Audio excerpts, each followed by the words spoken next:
Então, professor, eu começaria por falar, há bocadinho estava a falar do tomo 1, que era para crianças, do seu livro, O que é o Direito.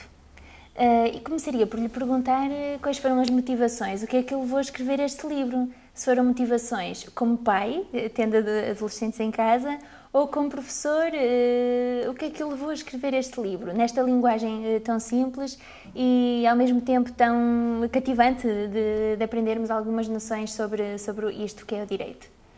Bom, posso dizer que as motivações foram dos dois tipos, não é?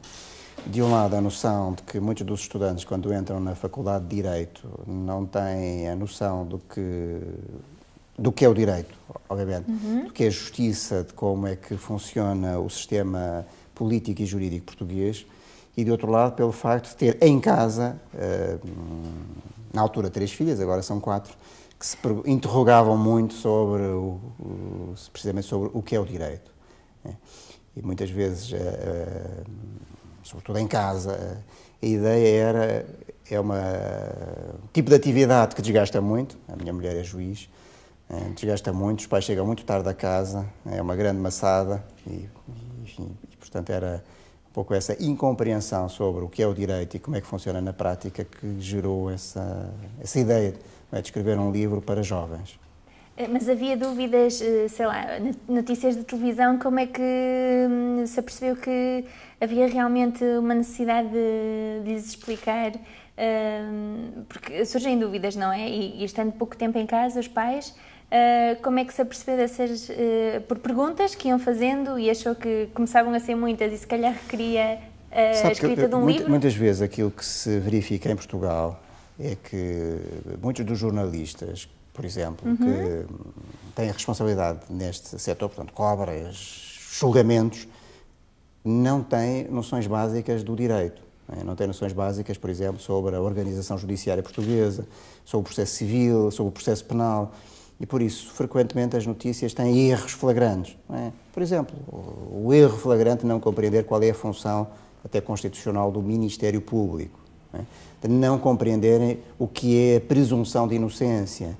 E, portanto, havia a necessidade de comunicar, e há necessidade de comunicar, o problema não está resolvido, há necessidade de comunicar em termos muito simples quais são essas ideias base que estruturam num país e num Estado democrático, quais são as regras fundamentais de um Estado de Direito.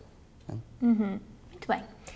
Sei que é vice-reitor desta instituição, não sei se dá aulas atualmente, mas já deu certamente. Sim. Eu gostava que me falasse um bocadinho dos alunos que lhe chegam ou que lhe chegavam do secundário, que tipo de ideias feitas, ou de preconceitos, ou de coisas que não sabiam, porque eu já estive a falar uma vez com um professor de Direito que me dizia que tinha alunos, quando se lhe perguntava porquê que vieste para Direito?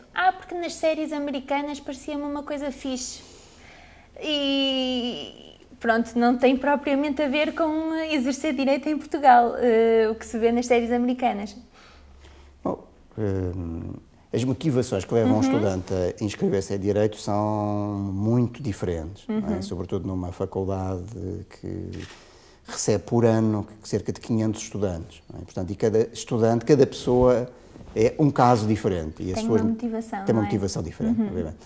Portanto, um dos problemas que se coloca frequentemente é a falta, que se sente cada vez mais, de uma cultura geral que permita muitas vezes compreender as matérias das aulas e depois ter sucesso no curso. Muitas vezes o insucesso que nós verificamos nos estudantes do primeiro ano tem que ver com uma falta de cultura geral que vem de trás e que não cabe às faculdades fornecer e que as faculdades não podem mesmo fornecer. E esse é um problema muitas vezes dramático do ponto de vista das instituições e dramático do ponto de vista pessoal, porque gera nos estudantes uma incompreensão, às vezes uma revolta em relação ao modo como funcionam as próprias faculdades, que não compreendem, mas que resulta disso mesmo. Quer dizer, a falta de conhecimentos de base para compreenderem depois a sequência da evolução das aulas, das disciplinas.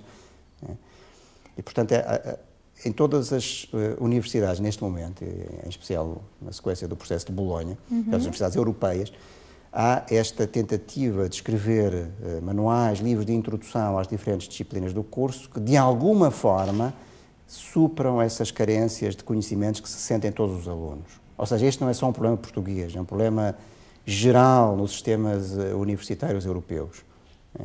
E por isso havia essa necessidade de tentarem, enfim, compreendendo essas dificuldades dos estudantes, superar essa situação.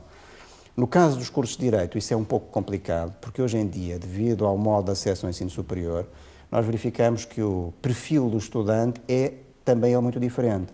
Portanto, há estudantes que chegam à Faculdade de Direito sem terem aulas de filosofia no ensino secundário, ou então sem ter aulas de história, todos eles sem ter aulas de latim. E, portanto, é muito difícil estar, nessas disciplinas propedêuticas, dar a cultura geral de base que é pressuposta pelo ensino jurídico.